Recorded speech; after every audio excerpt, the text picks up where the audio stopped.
haja o que houver. Aleluia. O pecado, ele além de nos separar de Deus, ele trouxe a morte para os homens. E junto à morte, ele trouxe a condenação eterna. E não tem como o homem não viver sem essa sombra de pecado, de tentação, todos os dias. Nós somos tentados todas as horas a pecar contra Deus. Você pode orar, você pode jejuar 24 horas, você pode andar de joelho na terra. Você será tentado todos os dias a pecar contra Deus. Nós seremos tentados todos os dias a pecar contra Deus. Porque a única coisa que nos separa de Deus é o pecado. E o diabo sabe disso, então ele vai fazer de tudo para que eu e você venhamos nos distanciar de Deus.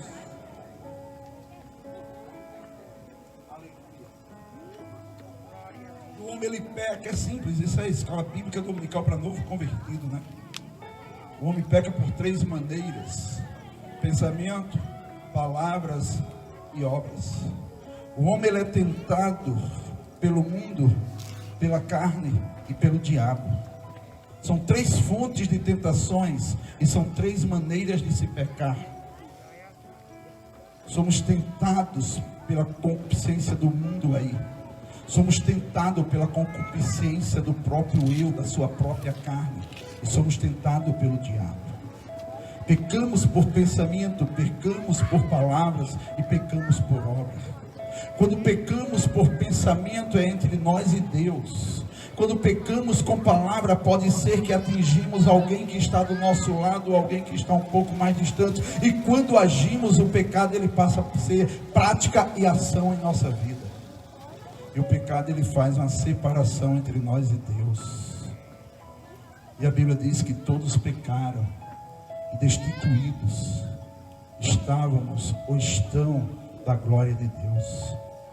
Nós vamos correr, nós vamos ler a Bíblia, nós vamos sair pelos livros da Bíblia Sagrada e nós vamos sempre encontrar homens que se levantaram, que Deus usou na terra, homens que Deus levantou, não levantaram-se, mas que Deus levantou, usou na terra, mas eles falharam e pecaram.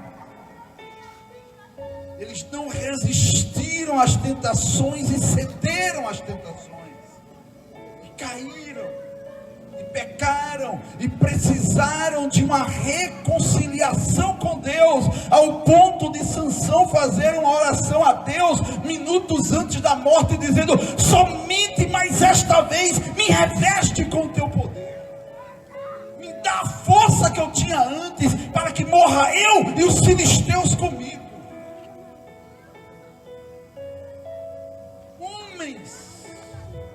Que tiveram a ousadia de orar a Deus e dizer: lembra-te de como eu andei diante de ti em sinceridade e santidade. Homens que se prostraram diante de Deus dizendo: pequei, pequei, pequei, tão somente pequei. Homens que foram selecionados como amigo de Deus, homens segundo o coração de Deus, mas que na conclusão deles era: pequei contra Deus. E olha que a Bíblia diz que são homens que o mundo não mereciam. Homens de exemplo. Homens que marcaram as suas épocas. Mas todos caíram no pecado. Todos. Todos. Eu vou para uma segunda verdade bíblica.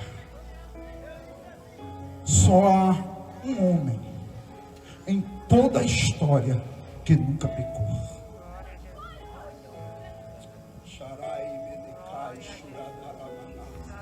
E eu só estou hoje à noite aqui por causa dele. Eu sinto a presença dele nesse culto. Aleluia. A Bíblia diz que em tudo ele foi pecado, mas em tudo ele foi tentado, mas não cedeu. Em tudo ele foi provado, mas ele não cedeu. Eu acho interessante que esse homem, para começar o seu ministério terreno, a Bíblia Sagrada diz que o Espírito do Senhor o levou ao deserto para ser tentado. Aleluia. Chegando lá no deserto, ele vai passar 40 dias e 40 noites sem comer e sem beber,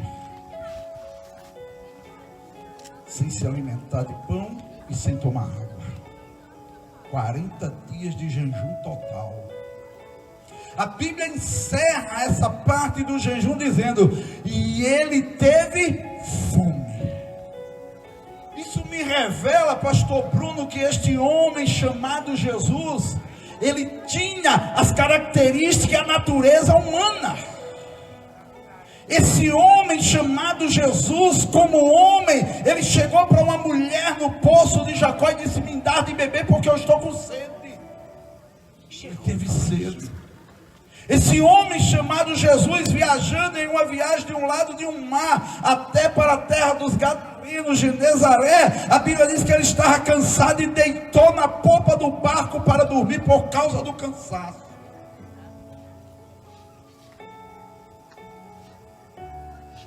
Ele era 100% homem.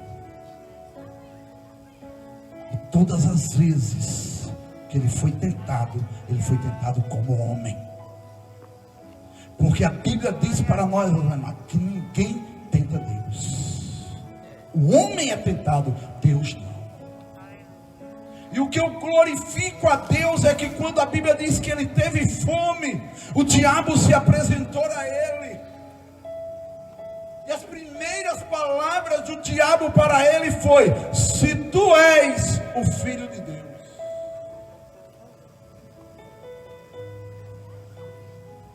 Ele chega querendo colocar a dúvida em Jesus.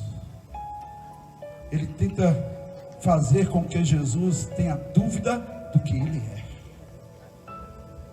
do que ele veio fazer, de quem ele estava representando na terra. Se tu és o Filho de Deus, transforma essas pedras em pães.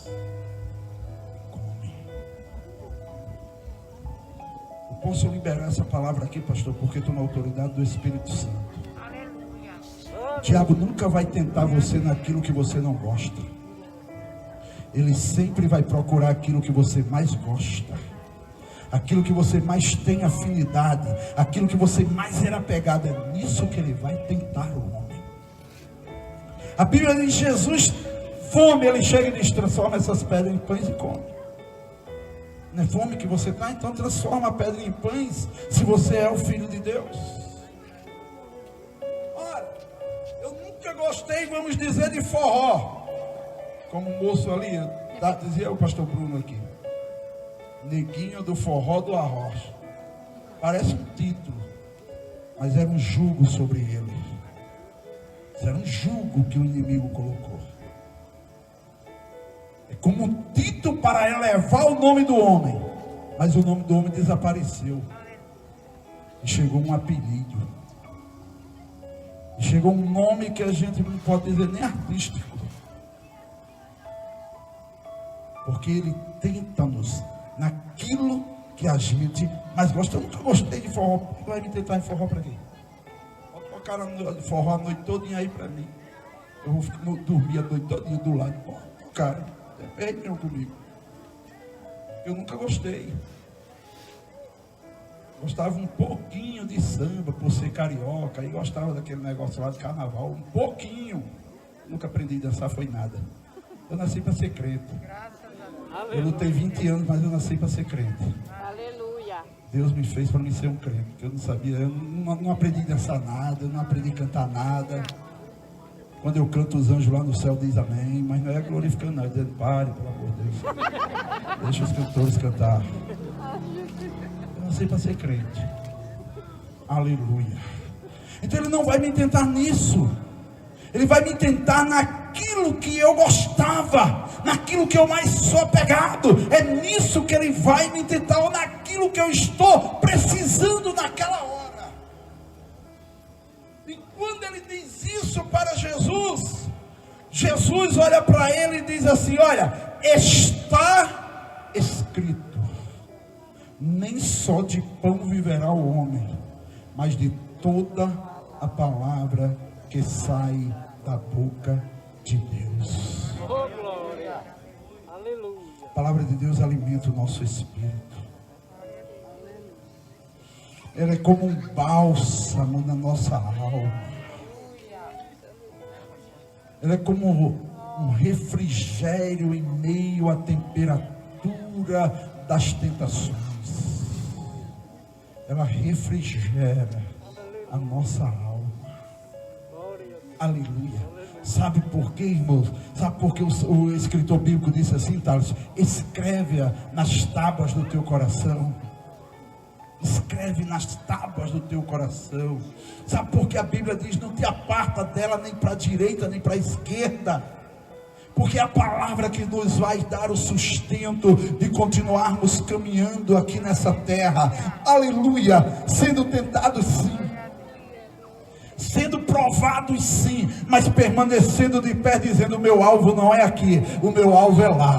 Eu tenho uma promessa de um dia ir para lá. Eu tenho uma promessa que um dia Ele vai nos buscar. E isso é uma certeza convicta daqueles que creem em Jesus. Porque Jesus em tudo foi tentado, mas não pecou. No dia do seu julgamento,